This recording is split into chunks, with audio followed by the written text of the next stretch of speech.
Boa noite, meus irmãos. Dando continuação ao nosso estudo do Livro dos Médiuns, estamos estudando o capítulo 16 da segunda parte, Médiuns Especiais. Semana passada terminamos os médiuns de efeitos especiais com variedade de efeitos físicos, né? Então nós vimos todos aqueles itens de ptólogos, motores, translações, musicais, aparições, transportes noturnos, isso tudo dentro da mensagem de Erasto. E vimos também os médiuns pneumatógrafos, aqueles da escrita direta, médiuns curadores, e finalizamos com médiuns excitadores. Hoje nós vamos entrar no item 190, cujo título é Médiuns Especiais para os Efeitos Intelectuais, aptidões diversas. Médiuns audientes, os que ouvem os espíritos, bastante comuns. Porém, nós vamos lá no item 165, em que Kardec diz que eles ouvem a voz dos espíritos, como dissemos falando da pneumatofonia. Algumas vezes é uma voz íntima que se faz ouvir no foro interior. De outras vezes é uma voz exterior, clara e distinta, como a de uma pessoa viva.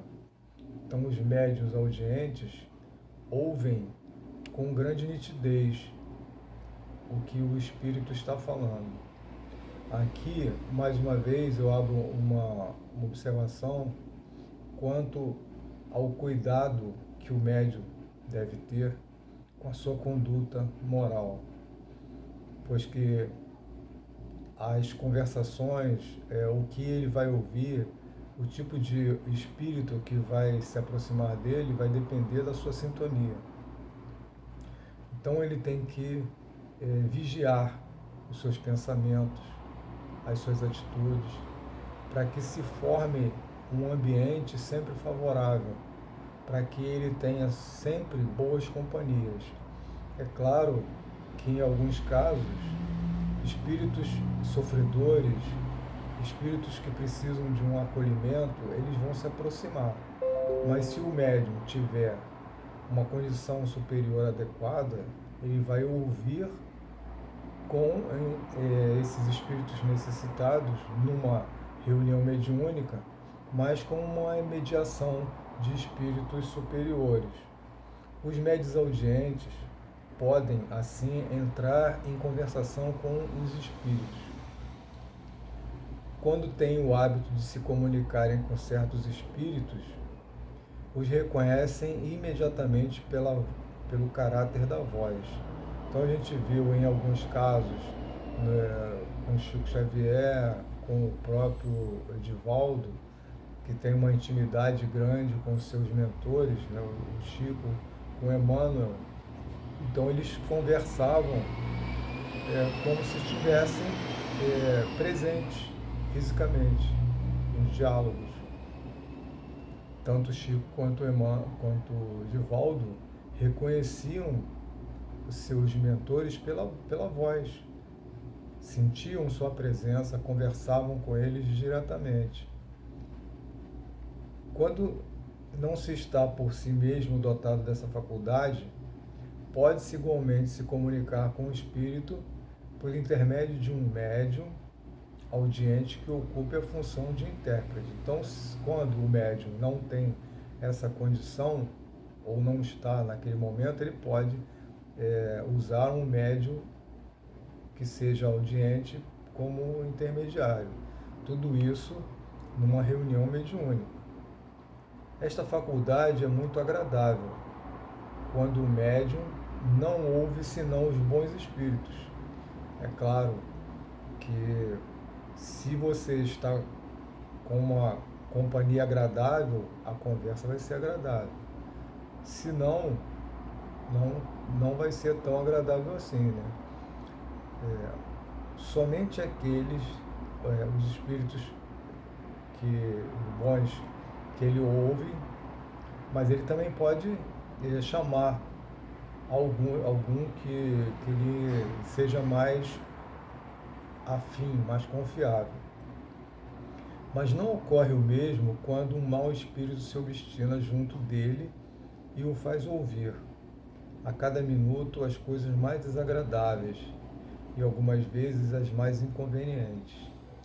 Então, se você está próximo de um espírito que não é muito agradável, um inimigo do passado ou mesmo do presente, que o acompanha, essa conversa não vai ser muito agradável, né? Então, o que você tem que fazer, que o médium deve fazer, é se manter em prece, em oração, pedindo perdão a esse irmão por qualquer coisa que ele tenha sido feito no passado, que ele tenha causado ele no passado, ou numa reunião mediúnica que o mediador interfira e faça esse contato amigável e amoroso com esse irmão que se aproxima, para que ele seja acolhido de maneira amorosa e seja conduzido por amigos espirituais que o acalme, que o instrua,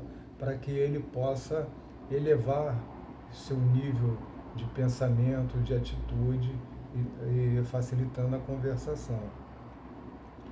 Será preciso, pois, deles se desembaraçar pelos meios que indicaremos no capítulo da obsessão. Então, lá na frente, no capítulo da obsessão, nós vamos tratar detalhadamente